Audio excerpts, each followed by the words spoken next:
my bunnies, it's Tiki's Trinkets here, and today I have for y'all another polymer clay tutorial. I can't show it in the beginning like I do sometimes, or at least most of the times, because it is still sitting back there glazing at the moment because I'm lazy and most of the time don't get things done when I say I'm going to. But that's life. C'est la vie. Anyways, I made today for you Edamimi. I hope I'm saying that right, from the game My Singing Monsters. It is a mobile game you can play on tablet or your phone. Not sponsored. It's just a really cute game. I need to actually give it a try. I haven't tried it out yet, but I do really like the characters, and I've watched a few videos of just all the characters like singing on some of the different islands, and it's pretty interesting. Again, not sponsored though. Anyways, like I said, I can't show her because she's glazing, but I do like how she came out. But I just wanted to make one little note. If you're wondering what's up with her eyes, I use diamond eyes to make her. That is my style. You don't have to do that. You can use clay, you can use buttons, beads, whatever you like. But I choose to use diamond eyes. I definitely got plenty of them to go around. And you can get them in several different sizes, as you can see my labels in there. Or I also sometimes use button eyes. Somebody asked me in one of my previous videos, like, why do I make the eyes like that? That's my style.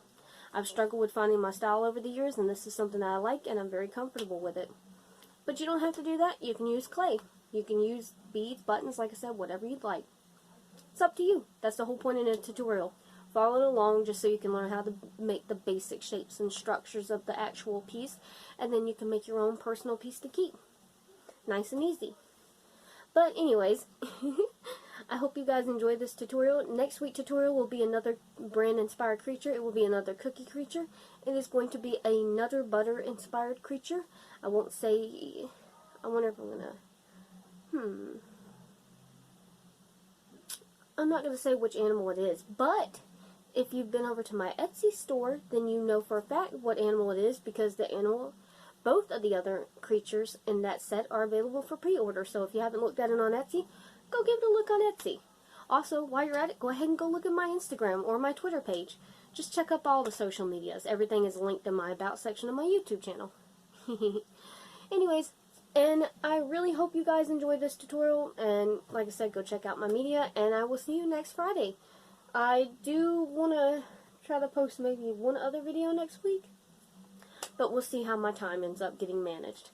Alright, thank you guys so much for watching. Don't forget to like, comment, and subscribe, and hit the notification bell so you'll get notified every time I upload a video. Let's get into this now. See you there, my bunnies! For this tutorial, I used Primo Red, but you can use any brand of red, Just Orange from Sculpey 3, and Leaf Green, I believe is the color it is, and Scrap Clay, Granny Smith Green from Sculpey 3. The scrap clay I just keep from other projects that get mixed together and I can't reuse them. To make this, I just took the scrap red I had and put it at the bottom, and then rolled this ball out into a teardrop shape and cut the little excess bit off the top. Then I pressed it down on my work surface so it'd be flat on the bottom. After that, I stuck a toothpick in it for stability, and now we can go on to the colors. Next, we're going to go on to the red color. Again, this is Primo, but you can use any brand. And we're going to roll out the ball that we need. And we're going to use a little bit of the excess we cut off from this ball, so we'll get to that in a little bit. But starting with this ball, you're going to roll it out nice and flat as you can get it without it tearing apart. Then cut it into a rectangular shape. And then all you're going to have to do here, this will be the easiest of the layers, is wrap it around the body. It'll kind of look like a curved-in dress right now. But it won't look like that forever. Next, we're going to cut off the excess bit, kind of blend it in with your finger to make it smooth and nice and pretty. Then take your X-Acto blade or whatever you have handy and just indent lines that don't go quite all the way up, and they don't have to be perfect either. Have a picture of Edamimi open in another tab so you can kind of use the reference photo too. Alright, but back to the tutorial. This is a little bit of the excess clay I cut off, and I just rolled it out into all these balls I would need. Pause it so you can see how many balls you need and about the same size too. For these balls, I'm going to roll them out into teardrop shapes, all of them, and then press them down gently with my finger, all of them. And then each little bunch on each side, you're just going to take one in the center and then wrap the rest around it to make this flower shape. Pretty easy. And then you can repeat that with the other one and you'll have two flowers. They don't have to be exactly identical. No flower really is. Next, we're going to go on to the Just Orange Sculpey 3 color. And then we're going to pre-roll the ball that we needed. And we're going to do similar to what we did with the red. Just going to roll it out and then cut it into a rectangular shape. And then, similar to the red layer, but we're actually going to cut out little triangles out of each one so it's really pointed than jagged looking. Then I cut off the excess and smoothed it in, but this little excess bit right here, cut these 3 triangles out and put them in the front of the orange, whichever side you pick to be the front. And then you're going to blend that in with your finger or X-Acto blade, whatever you have handy. And this just creates more layers and more depth for Edamimi's feathery, florally texture she has. Next, we're going to use more orange to make the head. You're just going to take out a ball that's about 1 inch in diameter and then press it down gently using the palm of your hand, but not too hard, just want to get a little smush on it. Then I use this dotting tool to poke a hole and the X-Acto blade to indent 2 lines. I do add 2 more lines to the back later, and then stuck it onto the toothpick. Don't glue this on yet because it'll be easier to work as it is for now. Next, I put in 2 diamond eyes. Again, as I said in the beginning, do whatever you would like to do for the eyes. You can use clay, beads, diamonds, whatever you like. Next, we're going to make the little eyebrows, or eyelashes, whatever you want to call it, she has.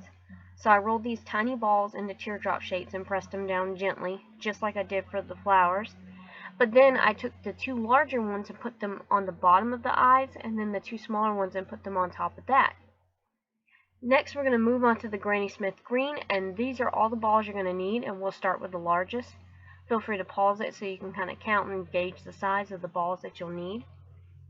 But first, with the green, we're going to do the same thing we did with the orange, but instead of the ends being pointed, use whatever you have to make them curved shape. And then just smack that onto her, cut the excess off, and blend it into the body like we've been doing. Next, we're going to make the little leaf she has on top. So we're going to take this ball right here, and you're going to roll it into a teardrop shape, but you're going to want to roll the opposite end so it's pointed on both sides. And you'll get a shape kind of like this. Then press it down using your finger or your X-Acto blade right in the center. And then once you do that, you should have a shape that looks something like this. And then you can cut off the excess bit at the bottom with your X-Acto blade. Next, to make the little peas she has, or I guess edamame inside of her, well, I mean that's essentially a Japanese pea. Anywho, put all 5 of those tiny balls inside of the leaf. You can add a little bit of glue for stability if you'd like, but that's up to you. I did, however, add glue right here on this little stick that I added to her head, and then I add the little edamame leaf on top of that. Perfect! Next, I took my X-Acto blade and indented a line down the top of the leaf. Again, does not have to be a perfectly straight line. It's a leaf. It should look organic to begin with. Next, we're going to make her little feet and legs. So we're going to take these 2 balls at the bottom and roll them in the inch-long teardrop shapes.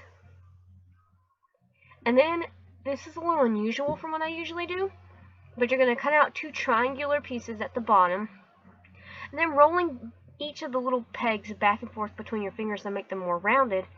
Once you're done with that, you're also going to take them and curl just a teensy bit at the bottom of each end upward to make the toes. Then the other end, the flatter end, you just stick that onto the underside of the body as far under as you can get. Next, we're going to move on to these 4 small balls in the front. These are going to be the leaves that go near her shoulder. And you're going to roll these into tiny little teardrop shapes, and just like we did before, we're going to press them down gently with our fingers. And just like we did with the edamame leaf, you're going to use some kind of tool to indent the lines. At this point, I started using my long blade to indent the lines. It was just a little easier, a little time efficient. And then we're going to go ahead and put the bigger ones as like shoulder pads on the top and the 2 smaller ones in the front. That one on the side was leaning a little, so I did push it up later. Also, while I was there, I went on ahead and put metal wires in her arms, which we're about to make her arms now with these 2 balls. You're going to roll those balls out into nice thin shapes, just like this, and then you're going to get your X-Acto blade or your long blade and cut a nice long line into it. Then stick the metal wire inside and roll it back and forth between your fingers to blend it really nice and smooth, and then cut off both the ends so that there's still a little wire hanging out. On the more straight end, stick it into her body with glue for security, and you can blend it into her body for more security. Then repeat that process for the second side, again using glue.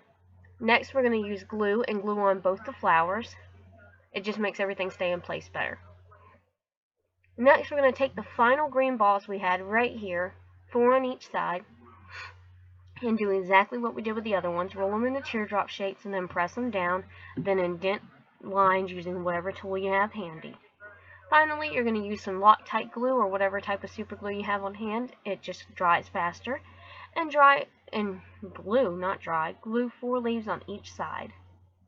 Once I'm done with that, I took the head off the body and carved on the mouth, kind of like a pumpkin. And then I popped the eyeballs off. Now I went on ahead and glued her head to her body. Just made it easier to do the mouth without it being glued on. Then I used rubbing alcohol and cotton swabs to clean it off. And then I baked it for 350 degrees for 12 minutes. If you're using an electric oven, I would suggest only doing it for 9 minutes. Then I took green acrylic paint, because that's the theme I've been using for all my singing monster sculptures, and painted a wooden base for her.